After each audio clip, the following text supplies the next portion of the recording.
My husband, Robert, and I met as high school classmates. Our story began during a school trip in our sophomore year. I had always dreamed of becoming a doctor, while Robert harbored aspirations of becoming a lawyer. We both pursued our dreams diligently and enrolled in our respective universities. Everything seemed to be on track, but Robert faced setbacks when he failed the bar exam 5 years in a row. Eventually, he transitioned into a sales position at a large corporation. Meanwhile, after 6 years of university and 2 years of residency, I fulfilled my dream of becoming an obstetrician. Congratulations on becoming a doctor and achieving your dream, Amy, Robert cheered, genuinely sharing in my joy as if it were his own. Thank you. I think things are going to get even busier now. I'm sorry if I have to cancel our dates more often than before. During my residency, I was called in for emergencies several times, and now as a full-fledged obstetrician, the responsibility is even greater.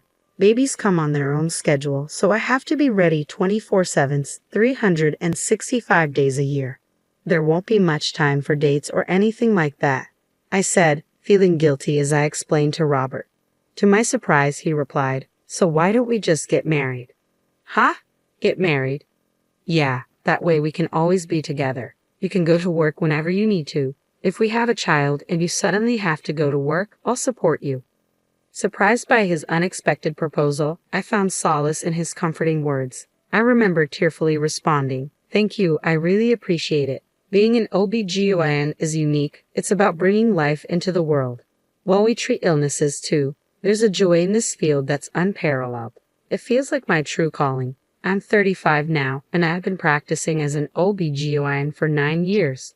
I've witnessed countless births and delivered many babies. However," I continued, "Robert and I have been married for 7 years, and we haven't had any children.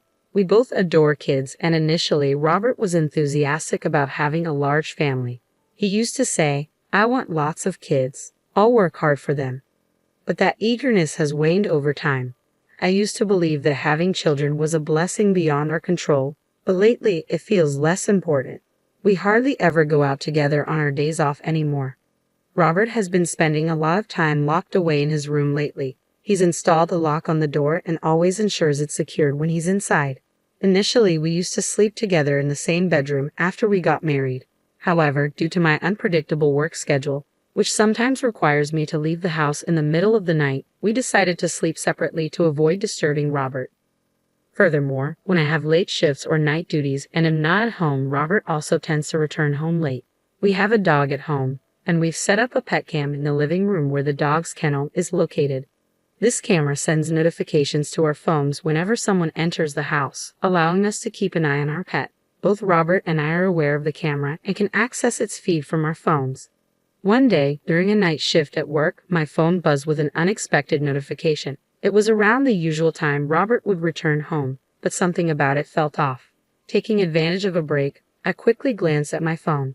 To my surprise and confusion, it displayed a video showing my husband alongside a pair of women's legs in a skirt. "What is this?" I unintentionally blurted out in the break room. Concerned nurses nearby asked if everything was all right, to which I managed a weak smile and brushed it off as nothing. After that incident, the notifications indicating Robert's return home at his usual time became more frequent on nights I worked late shifts. Each time I checked, only the woman's feet were visible in the videos. Anticipating Robert's usual reaction of feigning ignorance if confronted directly, I began marking my work shifts on our home calendar. On a day when I was off duty, I decided to wait to see who would accompany Robert home. As it turned out, it was my younger brother. Concerned about leaving our dog alone since the first instance I suspected another woman visiting, I had entrusted the dog to my brother's care. I waited in my brother's car for half an hour. True to form, Robert arrived precisely on schedule, accompanied by a woman who walked beside him, their arms linked. Seeing the scene unfold, I expected to feel overwhelmed, but perhaps having my much younger brother beside me kept me surprisingly composed. Without hesitation, I started recording a video with my phone. "My brother-in-law is bold. Isn't he worried about being seen by the neighbors?" my brother remarked once I finished filming the two of them entering comfortably through the front door. "Yeah, there must be people watching. It would be strange if there weren't," I replied, nodding in agreement. Glancing around, I noticed it was rush hour, with neighbors returning home. working irregular shifts. I hadn't previously noticed this, but it suddenly dawned on me that this was the typical time for people to arrive back home. That night, I stayed at my brother's place, enjoying time with my beloved dog before turning in for some sleep. The next day, I decided to pay a visit to a neighbor whom I trusted and shared a close bond with. I asked about Robert and the woman I had seen with him. It turned out that the neighbor had also found the situation suspicious and had inquired about it. Robert had reportedly explained that she was his sister, a response that the neighbors accepted, knowing that I also had a younger brother. With this additional confirmation from my neighbor, I began contemplating when to broach the topic of divorce with Robert. Just as I was pondering this, a familiar face appeared unexpectedly in my consultation room, issuing a warning. "Thank you in advance," said the woman who entered with a worried tone, whom I suspected to be Robert's mistress. Suppressing a gasp, I quickly composed myself. Switching into professional mode, I calmly stated, "Congratulations, you're 8 weeks pregnant." "Really? That's wonderful, doctor. Do you think it's a girl or a boy?" she asked eagerly. "We can't determine the gender yet, but everything looks good at this stage," I assured her. "Oh, I hope it's a girl. He really wants a daughter," she murmured softly, gently caressing her belly. Without prompting, she continued, "I'm not married yet, but now that I'm pregnant, I'm thinking of persuading him to marry me." "Is that so?" I responded tactfully, careful not to upset her. "Actually, he finalized his divorce just 2 months ago. Traditionally, they say you should wait 100 days before remarrying." "Really?" she replied, surprised. "Is your boyfriend, the father of your baby, here at the hospital today?" I inquired. "Yes, he's waiting for me in the car," she answered. Her face lit up with joy. I informed her that I would like to speak with him as well.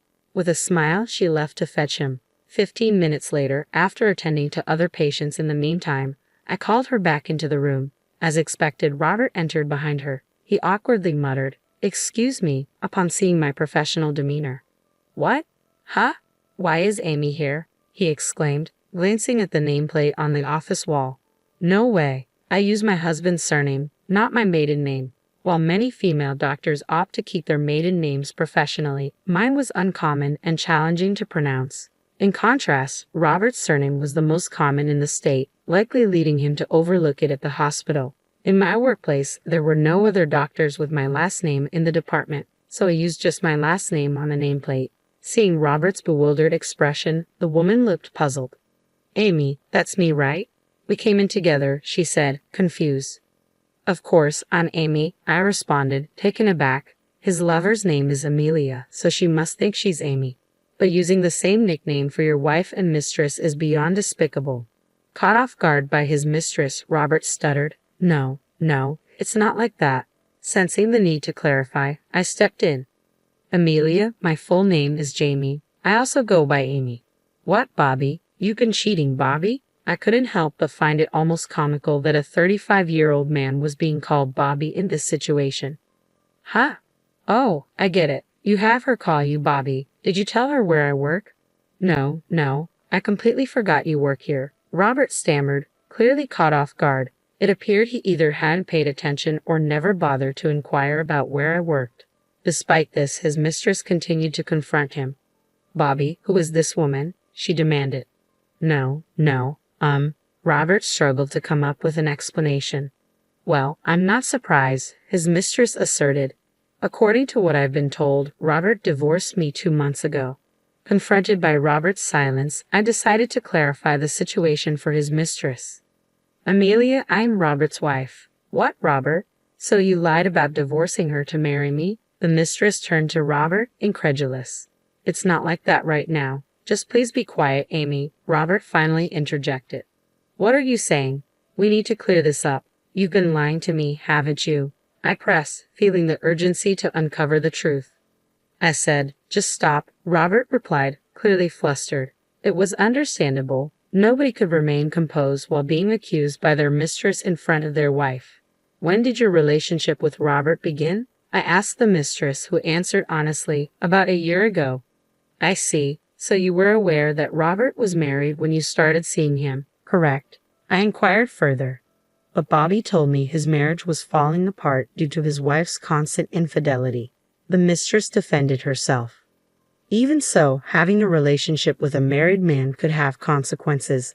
I responded calmly but firmly. But he's already divorced, right? She asked, seeking reassurance. We're not divorced, Robert interjected, attempting to silence his mistress once more. However, his attempt only escalated their argument in the examination room. Several nurses noticed the commotion and entered the room. Realizing this could disrupt further consultations, I promptly called for security to escort them both out. Later that night, I arranged to meet them at a coffee shop to discuss everything.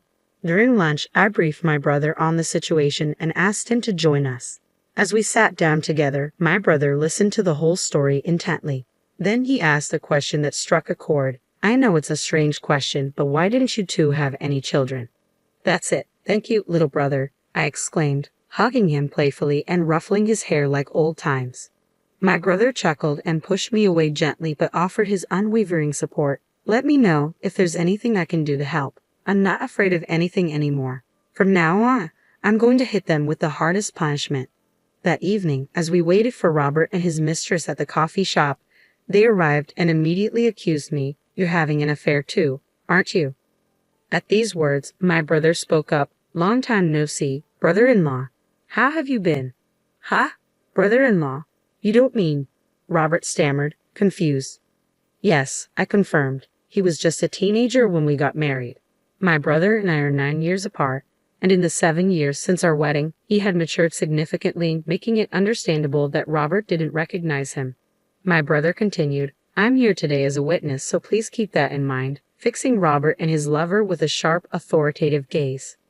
A witness? Robert blurted out. What he didn't know was that my brother had become a lawyer specializing in divorce cases. He had been aware of Robert's repeated bar exam failures and had tactfully never brought it up.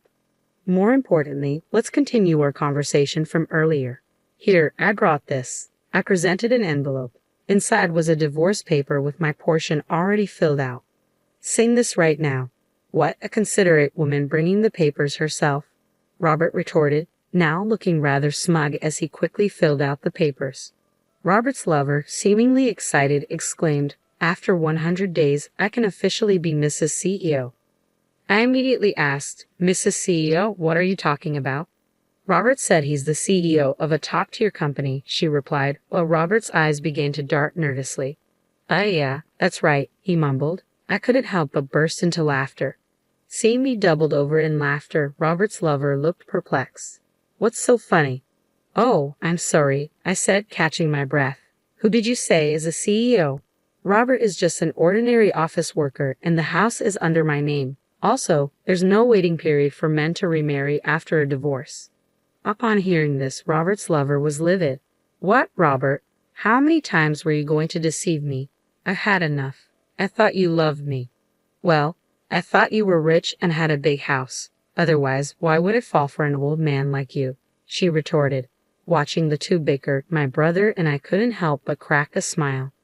Now, it was time to send my husband further into the abyss. I swiftly handed Robert some documents. What's this now, Robert? I asked bluntly, tearing open the envelope. As he glanced at the contents, his face turned as pale as a sheet. What is this? He stammered. Do you remember when we had trouble conceiving and got ourselves checked? This is the result from back then. I didn't mention it because I knew it would hurt your ego. Is this mine? He asked, trembling.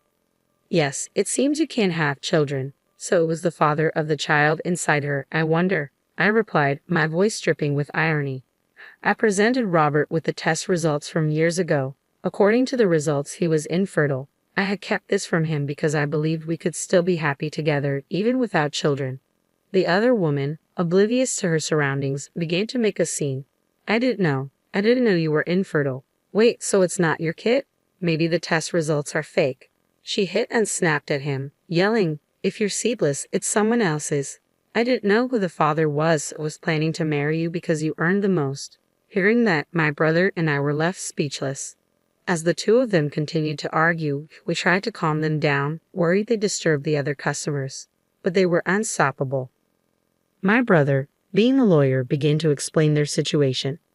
I will be demanding compensation from both Robert and his mistress, he stated firmly. The two of them protested, crying, we don't have any money.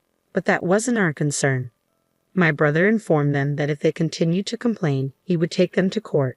Faced with this threat, they reluctantly agreed to pay. The next day, I promptly submitted the divorce papers and kicked Robert out of my house. Unable to manage on his own, Robert was disowned by his parents and ended up marrying his mistress, Amelia. Desperate for a child, he decided to raise her unborn baby as his own despite not knowing who the father was. Amelia likely figured it would be cheaper to raise the child together and share the burden of the compensation. Robert started working tirelessly to pay off the compensation for both himself and Amelia. Once she gave birth, Amelia planned to put the baby in daycare and find a part-time job. Meanwhile, I sold my house and stayed with my brother until I found a new place. As I was preparing to move into my new home, my brother asked me to stay, but I brushed him off, saying, "You'll never get a girlfriend if I'm around." Of course, I took the dog, and we are now happily settled in our new home. Moving forward, I plan to continue my work and remain dedicated to bringing many more lives into the world.